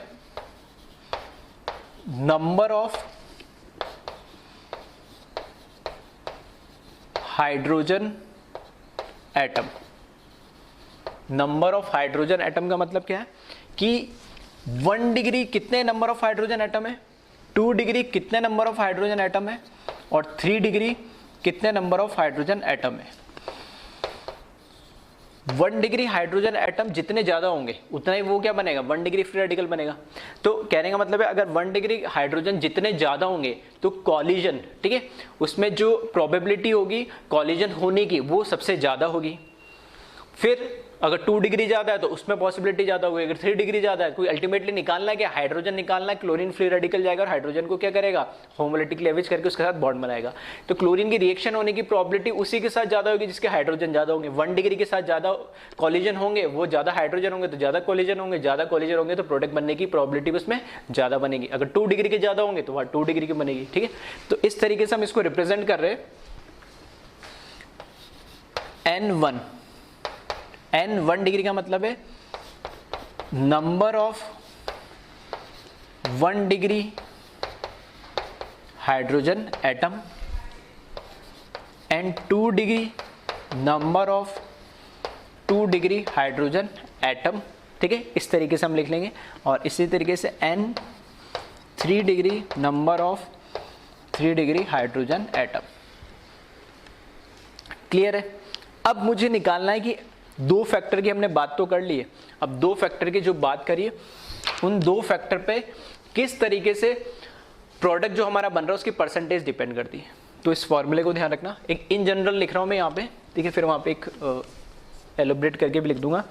अगर मेरे पास कोई एक प्रोडक्ट बन रहा है जिसका परसेंटेज ऑफ x डिग्री मतलब अगर 1 डिग्री होता है तो 1 डिग्री, 2 डिग्री होता है तो 2 डिग्री, 3 तो 3, ठीक है, परसेंटेज ऑफ x डिग्री, ठीक है, वो किसके बराबर होगा, वो जो भी फॉर एग्जांपल 1 डिग्री है तो 1 डिग्री की रिएक्टिविटी रेशियो की वैल्यू वहां से जो दे रखी है मल्टीप्लाई बाय, ठीक है, उसके कितने नंबर ऑफ हाइड्रोजन एटम है उस 1 डिग्री के, डिवाइड बाय समेशन ऑफ जितने भी टोटल वहां पर, ठीक है, 1 डिग्री, 2 डिग्री, 3 डिग्री है उन सब का क्या प्रोडक्ट, ठीक है। एक थोड़ा सा मैंने जनरलाइज लिखा, ये भी थोड़ा आपको एक बिल्कुल समझ में आएगा।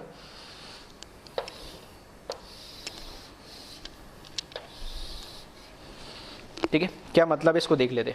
फॉर एग्जाम्पल अगर मुझे 1 डिग्री प्रोडक्ट, जैसे अभी पिछला जो मैंने एग्जांपल लिया था उसमें एक 1 डिग्री बन रहा था और एक 2 डिग्री बन रहा था, अगर मुझे 1 डिग्री का प्रोडक्ट निकालना है कितना परसेंटेज बनेगा, तो परसेंटेज ऑफ 1 डिग्री प्रोडक्ट कितना बनेगा, तो परसेंटेज कैसे निकालूंगा, reactivity of 1 degree multiply by number of hydrogen of 1 degree, ठीक है। अब डिवाइड बाय टोटल, वहां पे हमारे पास सिर्फ 2 ही टाइप के थे, 1 डिग्री और 2 डिग्री। अगर 3 डिग्री होता तो भी डिनोमिनेटर में सबका क्या करता, मैं समेशन करता।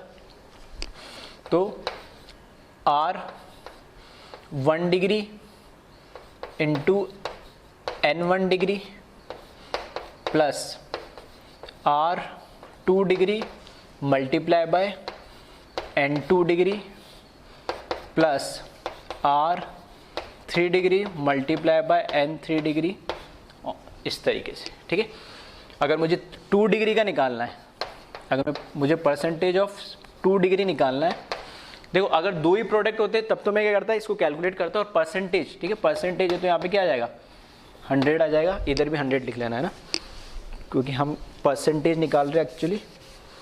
तो मल्टीप्लाई बाय 100।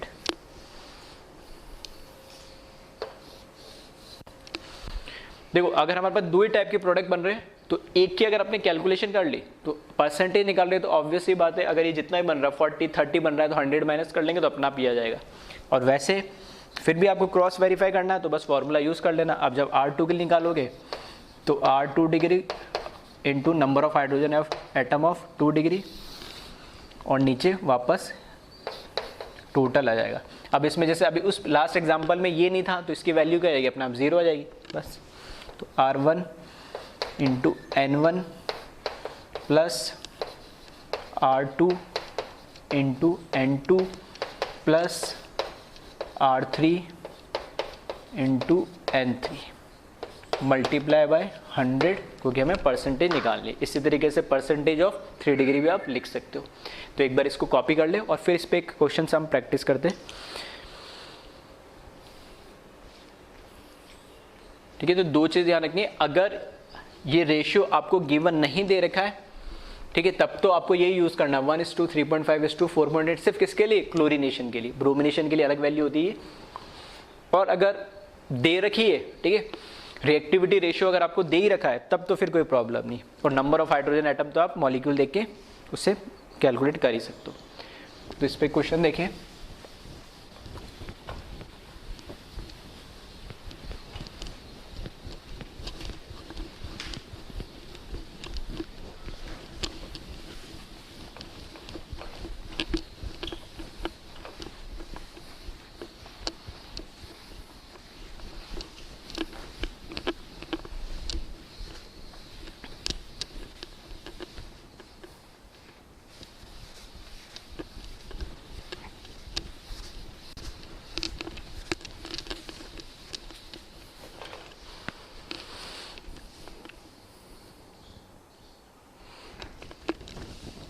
ठीक है, क्वेश्चन लिख ले इसमें, कैलकुलेट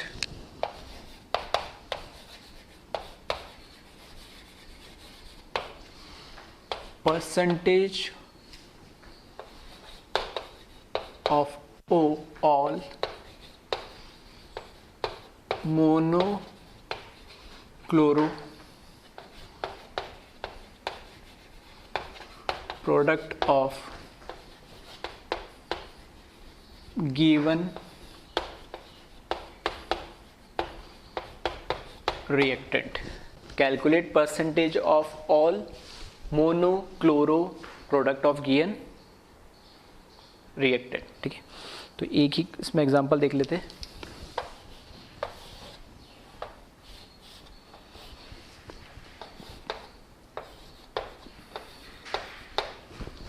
ठीक है, पहले तो आप प्रोडक्ट बना ले, इसमें क्या क्या बनेंगे, तो जितने भी पॉसिबल प्रोडक्ट है वो बना ले इसमें। तो यहाँ देखें, ये 1 डिग्री 1 डिग्री 1 डिग्री सारे आइडेंटिकल है, तो एक प्रोडक्ट तो मैं ये बना ले रहा हूँ, यहाँ पर आ गया क्लोरीन। ठीक है, कहीं पे भी लगा लो। प्लस दूसरा यहाँ पर एक ये 3 डिग्री, तो ये 3 डिग्री वाला, तो 2 तरह के प्रोडक्ट इसमें बन जाएंगे। अब दोनों की परसेंटेज निकालनी है मुझे। ठीक है, तो अगर मैं इसका 1 डिग्री और 3 डिग्री को अगर मैं यहाँ पे नाम दे दूँ, इसको ए नाम दे देता हूँ और इस प्रोडक्ट को बी नाम दे देता हूँ, तो मुझे निकालना है परसेंटेज ऑफ ए। और ए को क्या बोल सकता हूँ, परसेंटेज ऑफ 1 डिग्री प्रोडक्ट। ठीक है, परसेंटेज ऑफ ए निकालना है, तो फॉर्मूला क्या है, R1 degree into N1 degree ठीक है, और समेशन ऑफ, ठीक, क्योंकि मेरे पास दो ही तरीके तो मैं दो ही लिख रहा हूँ, सिर्फ 1 डिग्री है मेरे पास और क्या है 3 डिग्री है। यहाँ पर इसको देखोगे तो ये 1 डिग्री 1 डिग्री 1 डिग्री और ये 3 डिग्री, दो ही तरीके मेरे पास क्या है हाइड्रोजन है। तो यहाँ पर मैं लिख रहा हूँ R1 degree into N1 degree plus R2 degree into N2 2 degree multiply by 100। तो बस वैल्यू लिख ले, कुछ नहीं दे रखा हमें क्वेश्चन में, तो हम क्या वही लेके चलेंगे वैल्यू। तो R1 डिग्री की रिएक्टिविटी रेशियो की वैल्यू होती 1 मल्टीप्लाई बाय कितने 1 डिग्री हाइड्रोजन एटम है। तो देखना 3 इधर होंगे 3 इधर होंगे और 3 इधर होंगे, तो टोटल कितना हो गए 9, 1 इंटू 9। डिनोमिनेटर में देखें तो वापस यहाँ क्या लिख दूंगा मैं 1 इंटू 9, ये वैल्यू तो सेम ही होगी दोनों, प्लस 3.5 वैल्यू आ जाएगी रिएक्टिविटी की वैल्यू 2 डिग्री, सॉरी यहाँ पर अब 3 डिग्री है तो इसको करेक्ट कर लेना, ये 3 हो जाएगा और ये भी 3 हो जाएगा, तो ये कितना हो जाएगा 4.8 हो जाएगा, ये सॉरी 4.5 हो जाएगा।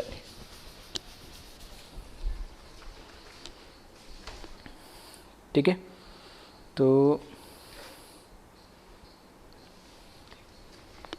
4.5 हो जाएगा इंटू 4.5, और यहाँ पे हाइड्रोजन कितना होंगे यहाँ पे 1 2 3 वैलेंसी होगी तो एक ही हाइड्रोजन तो बचा है, तो इंटू यहाँ पर क्या आ जाएगा 1 आ जाएगा मल्टीप्लाई बाय 100।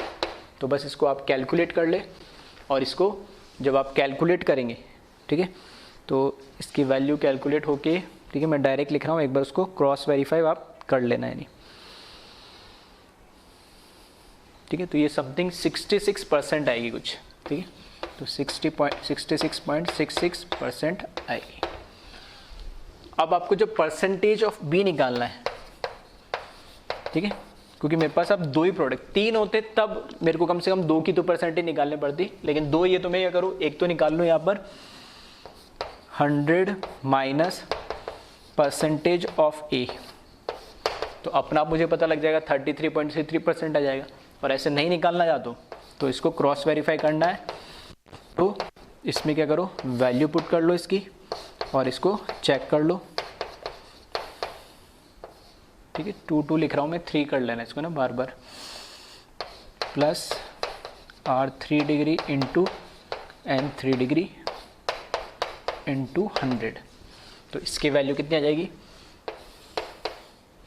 4.5 इंटू कितना है 1 ही है इसकी वैल्यू, और यहाँ पर 1 इंटू 9 प्लस 4.1 इंटू 1 इंटू 100, तो इसको आप कैलकुलेट कर लेना, ये 33.33% आएगी, ठीक है। तो इस तरह के जो क्वेश्चंस हैं जनरली वो ठीक है जेई में पूछे जा सकते हैं, नीट में भी, ठीक है, रेयरली पूछे जा सकते हैं। अगर पूछते भी है जेई मेंस में या नीट में, तो जनरली रिएक्टिविटी रेशियो दे रखा होता है, नंबर ऑफ हाइड्रोजन एटम तो आप मॉलिक्यूल देख के पहचान ही लोगे, तो फॉर्मूला आप ध्यान रखना, ठीक है, जनरल फॉर्म जो है ये इसका, ये फॉर्मूला ध्यान रखना, जिस भी कंपाउंड का आपको निकालना है परसेंटेज, उसका रिएक्टिविटी रेशियो कौन सा है 1 डिग्री 2 डिग्री 3 डिग्री, उस पर उसके नंबर ऑफ हाइड्रोजन एटम कितने हैं 1 डिग्री 2 डिग्री 3 डिग्री के, डिवाइड बाय टोटल सारा आ जाएगा। और एडवांस पॉइंट ऑफ व्यू से देखूँ तो कई बार वैल्यूज नहीं गिवन होती है, तो एटलीस्ट ये ध्यान रखना, ठीक है, जो रिएक्टिविटी रेशियो का फैक्टर होता है। तो एक तो ये क्वेश्चन है थोड़ा न्यूमेरिकल टाइप का बन सकता है इसमें, ठीक है, जेईई मेंस में इंटीजर टाइप बन सकता है, अगर पॉसिबल हो सकता है इस तरह का क्वेश्चन है। अब बात करते हैं दूसरे टाइप के क्वेश्चन जो इंपॉर्टेंट है, ठीक है, मेंस और नीट के हिसाब से भी, तो वो लिख ले। टोटल उसमें प्रोडक्ट पूछेगा इंक्लूडिंग स्टीरियो आइसोमर या स्ट्रक्चर आइसोमर, ठीक है, किसी भी तरीके से, तो मैं टोटल प्रोडक्ट की बात कर रहे हैं इंक्लूडिंग स्टीरियो आइसोमर। तो यहाँ पर क्वेश्चन में चेंज कर दे रहा हूँ इसको, ठीक है, इसको कॉपी कर लेना।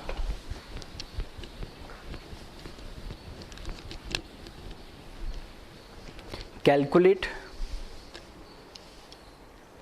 टोटल नंबर ऑफ प्रोडक्ट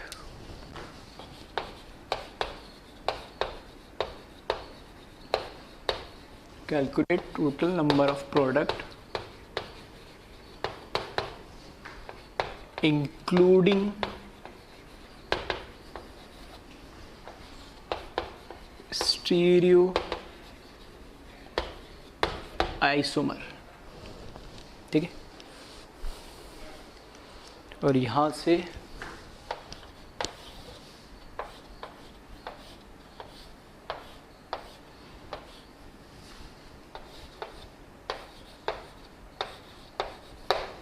ठीक है, इसके आपको बताना है टोटल नंबर ऑफ प्रोडक्ट्स क्या बनेंगे।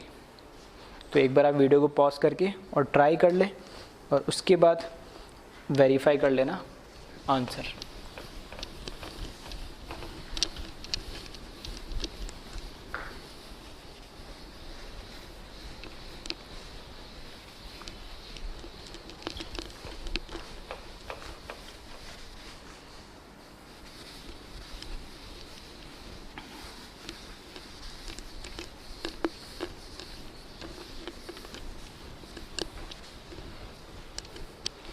ठीक है, तो प्रोडक्ट आपने बना लिए होंगे, तो एक बार चलो चेक कर लेते हैं। देखो क्लोरीनेशन है तो टोटल पॉसिबल प्रोडक्ट्स, ठीक है, क्योंकि नॉन सिलेक्टिव है तो हम ऐसा नहीं कि एक ही स्पेसिफिक प्रोडक्ट बना सकते हैं। नॉन सिलेक्टिव है तो सारे प्रोडक्ट हमें बनाने पड़ेंगे, तो सारे प्रोडक्ट बनाने पड़ेंगे। तो स्टार्ट कर रहा हूँ मैं यहाँ से। ये क्या 1 डिग्री है तो यहाँ पर क्लोरीन लग जाएगा, प्लस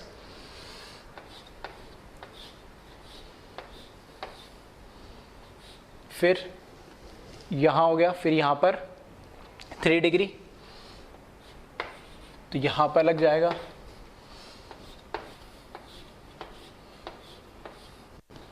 फिर यहाँ पर आओगे तो ये 2 डिग्री हो जाएगा, फिर ये भी 2 डिग्री है, ये भी 2 डिग्री, लेकिन ये 2 डिग्री देखोगे तो प्रोडक्ट अलग मिलेगा, ठीक है। ये 2 डिग्री अलग प्रोडक्ट देगा और ये वाला 2 डिग्री अलग देगा, तो एक प्रोडक्ट यहाँ से मिल जाएगा, प्लस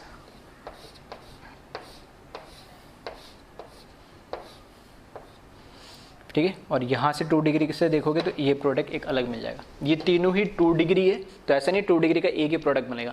जहाँ पर प्रोडक्ट का डिफरेंस मिलेगा वह प्रोडक्ट भी क्या हो जाएंगे, ऑल पॉसिबल प्रोडक्ट हमें बनाने हैं, ठीक है। इसके अलावा देख लीजिए और कोई प्रोडक्ट हमारा बन सकता है क्या, ठीक है, तो यही बनेंगे। फिर इधर आ जाओगे, ठीक है, इस साइड आ जाओगे तो वापस वो आइडेंटिकल हो जाएगा इसके, यहाँ आ जाओगे तो आइडेंटिकल हो जाएगा फर्स्ट वाले के, और बाकी ये प्रोडक्ट तो हमने बना ही लिए। ये तो टोटल मैंने स्ट्रक्चर आइसोमर स्ट्रक्चर बना लिए। अब इसमें कोई स्टीरियो क्या क्या पॉसिबल हो सकते हैं वो देख ले। फर्स्ट वाले के केस में, ठीक है, यहाँ देखेंगे तो ये लेफ्ट और राइट, ठीक है, इधर वाला और इधर वाला बॉन्ड क्या है, बिल्कुल सेम है, तो कायरल सेंटर पॉसिबल हो ही नहीं सकता, ठीक है। यहाँ आ जाए तो यहाँ पे भी कायरल सेंटर पॉसिबल यहाँ पर तो नहीं है, ठीक है, क्योंकि लेफ्ट और राइट इसमें भी क्या है, सेम है, ठीक है। यहाँ आ जाए, इसमें एक मिथाइल एक लेफ्ट साइड में ये चल रहा है, एक राइट साइड में, जो लेफ्ट और राइट आपके पास इधर हाइड्रोजन है और इधर क्लोरीन है, तो ये वैलेंसी दोनों अलग होगी और एक बाय डिफॉल्ट हाइड्रोजन है, तो एक कायरल सेंटर तो ये हो गया। दूसरा देखना, इस वाले कार्बन पे क्लोरीन लगा है, एक जो नहीं दिख रहा वो हाइड्रोजन होगा, ये अलग हो गया, ये अलग हो गया, तो एक कायरल सेंटर ये हो गया, 2 कायरल सेंटर है इसके अंदर। और स्टीरियो में हमने पढ़ा था कि 2 कायरल सेंटर है, 2 कायरल सेंटर है, तो टोटल नंबर ऑफ प्रोडक्ट क्या बनेंगे, 2 की पावर 2 4, ठीक है। फॉर्मूले से लिख दिया, नहीं तो वैसे भी समझ सकते हो, इधर एक R और S 2 बनेंगे, इधर भी R और S 2 बनेंगे, तो जब ये इधर R होगा तो उसके एक बार इसके साथ R और एक RS 2 प्रोडक्ट हो गए। फिर जब इधर S लूंगा तो इसका R तो SR और इसका फिर SS, तो टोटल कितने हो जाएंगे, 4 प्रोडक्ट, ठीक है। तो 2 की पावर 2 जितने कायरल सेंटर है 2 की पावर लिख के 4 प्रोडक्ट बना दिए। यहाँ पे देखेंगे तो एक ही बनेगा, यहाँ पे भी एक ही बनेगा। इसमें देखें वापस से, यहाँ पे देखें मिथाइल लेफ्ट, ये राइट क्लोरीन आने से अलग हो गया, हाइड्रोजन है तो ये भी एक कायरल सेंटर है, और यहाँ पर क्लोरीन हाइड्रोजन और लेफ्ट और राइट इसका भी, ये भी एक कायरल सेंटर है। वापस 2 कायरल सेंटर आ गए, तो टोटल नंबर ऑफ प्रोडक्ट इसमें कितने बनेंगे, इसमें भी 4 बनेंगे। यहाँ पर ये लेफ्ट और राइट बिल्कुल सेम हो गए, इसके लिए भी सेम हो गए, तो यहाँ पे प्रोडक्ट सिर्फ क्या मिलेगा, एक ही मिलेगा। तो टोटल प्रोडक्ट की अगर मैं बात करूँ, ठीक है, total product including stereo isomer कितना हो जाएगा 1 + 2 + 4 6 10 और 11। ठीक है, 11 इसका क्या आ जाएगा, आंसर आ जाएगा। ठीक है, सिंगल सिंगल बनेंगे।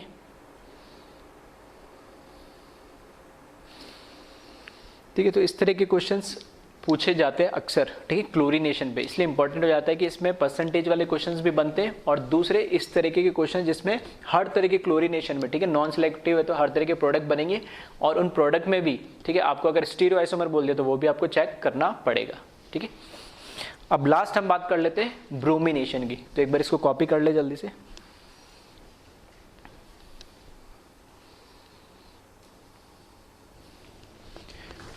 अब आ जाइए ब्रोमिनेशन।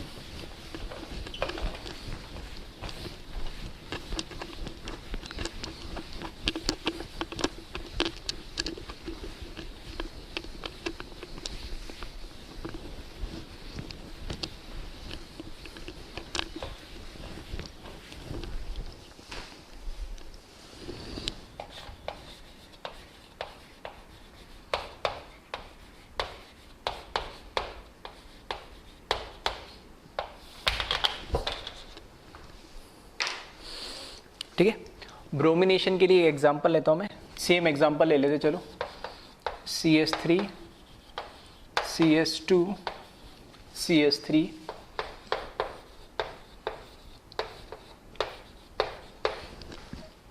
तो यहां पर जो मुझे प्रोडक्ट मिल रहा है वो मिल रहा है ये 2 डिग्री वाला, और एक ही प्रोडक्ट लिखा मैंने इस बार। ठीक है, 2 प्रोडक्ट नहीं लिखे, 1 डिग्री वाला और 3 डिग्री वाला है।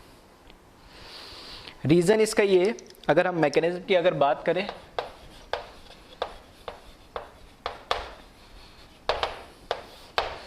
तो फर्स्ट स्टेप में जब ब्रोमीन फ्री रेडिकल बन जाएगा तो ये रिएक्ट करेगा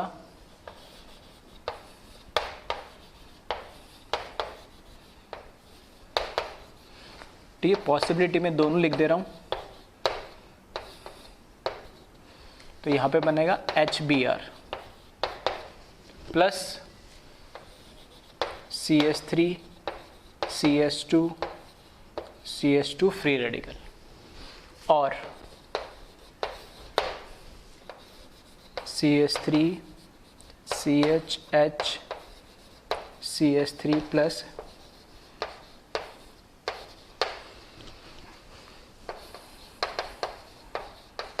और यहाँ पर बन जाएगा 2 डिग्री फ्री रेडिकल।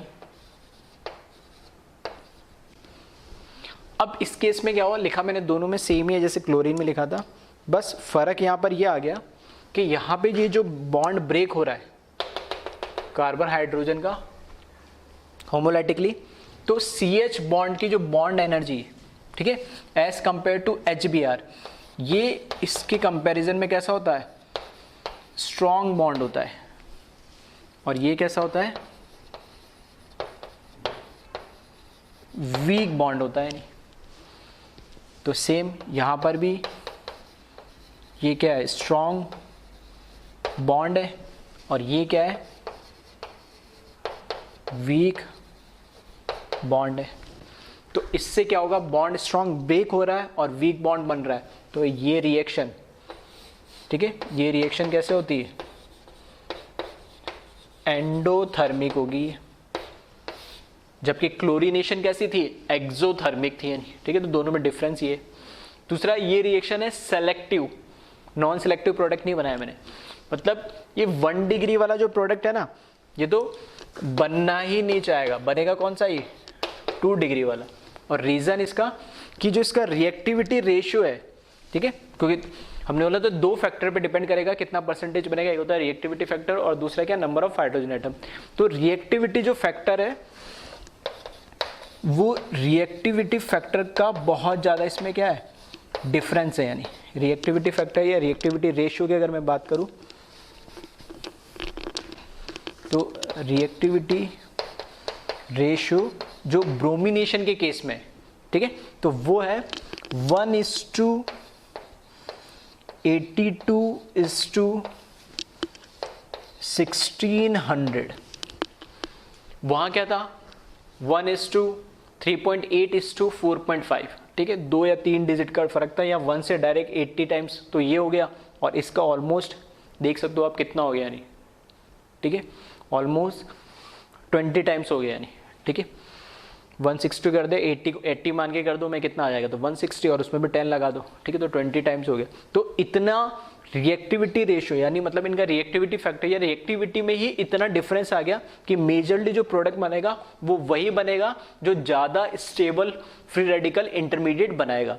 तो यहाँ 1 डिग्री भी बना रहा है, यहाँ पे 2 डिग्री भी बना रहा है, तो 1 डिग्री वाला प्रोडक्ट हमें इतना ऑब्जर्व नहीं होगा, ठीक है, एज कंपेयर टू 2 डिग्री दिख ही रहा 82 टाइम्स, ठीक है, 80 टाइम्स ऑलमोस्ट ज़्यादा है। तो हम ऐसा बोल सकते हैं कि जितना ज़्यादा स्टेबल फ्री रेडिकल होगा उतना ही वो प्रोडक्ट हमें मेजरली मिलेगा। चाहो तो सेम, ठीक है, फॉर्मूला वही है, अगर आपको परसेंटेज निकालना है तो फॉर्मूला वही यूज़ करेंगे आप, फॉर्मूले में कोई चेंज नहीं है जो क्लोरीनेशन में यूज़ करा था, बस रिएक्टिविटी रेशियो के अंदर जो उसकी R1 डिग्री, R2 डिग्री और R3 डिग्री ये वैल्यूज चेंज हो जाएगी, और फॉर्मूला क्या रहेगा, सेम रहेगा। और तुमको पता भी, अब यहाँ से आप कैलकुलेट करोगे तो ये वैल्यू इतनी बड़ी है कि हमेशा तुम्हें क्या मिलेगा, अगर 1, 2, 3 तीनों प्रेजेंट होंगे तो 3 डिग्री वाला मेजर प्रोडक्ट मिलेगा, वो परसेंटेज में बहुत ज़्यादा मिलेगा। अगर ये नहीं होगा तो 2 डिग्री वाला ज़्यादा मिलेगा, ठीक है, कुछ नहीं, तब बात है 1 डिग्री वाली। इसलिए क्योंकि इस केस में हो क्या रहा है, दोनों स्टेप 1 डिग्री से कर लो, 2 डिग्री से कर लो, 3 डिग्री से कर लो, सारे स्टेप कैसे है, एंडोथर्मिक है। तो एंडोथर्मिक होने की वजह से ये रिएक्शन फॉरवर्ड डायरेक्शन में वही ज्यादा जाना चाहेगी जिसके अंदर स्टेबल कार्बोकेटाइन, या सॉरी स्टेबल इंटरमीडिएट जो हमारा free radical, stable free radical जो बनेगा वही रिएक्शन ये क्या करेगा, ज्यादा फेवर करेगा। इसलिए हमें इसमें क्या मिलता है, एक ही तरह का प्रोडक्ट मिलता है। तो इसमें ध्यान रखना, पहली चीज तो ये रिएक्शन कैसी होती है, एंडोथर्मिक होती है, और दूसरी रिएक्शन सेलेक्टिव इन नेचर होती है, ठीक है। तो मैं यहां लिख देता हूं, ठीक है, ये जो रिएक्शन होती है सेलेक्टिव इन नेचर होती है, तो बिल्कुल क्लोरीनेशन से उल्टा है। क्लोरीनेशन नॉन सेलेक्टिव होती है, जबकि ये ब्रोमिनेशन क्या होती है, सेलेक्टिव होती है। क्लोरीनेशन एक्सोथर्मिक होती है, जबकि ब्रोमिनेशन कैसे प्रोसेस होता है, एंडोथर्मिक होता है। रिएक्टिविटी रेशियो में भी आपको डिफरेंस नजर आएगा, ठीक है।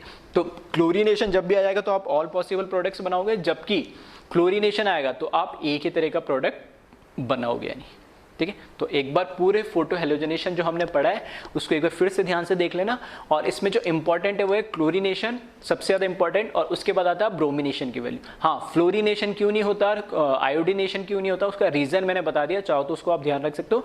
Otherwise exam point of view से देखें तो सबसे इंपॉर्टेंट क्लोरीनेशन और उसके बाद ब्रोमिनेशन, और परसेंटेज का पूछ ले तो फॉर्मूला और इनका रिएक्टिविटी रेशियो को आप ध्यान रखें, ठीक है।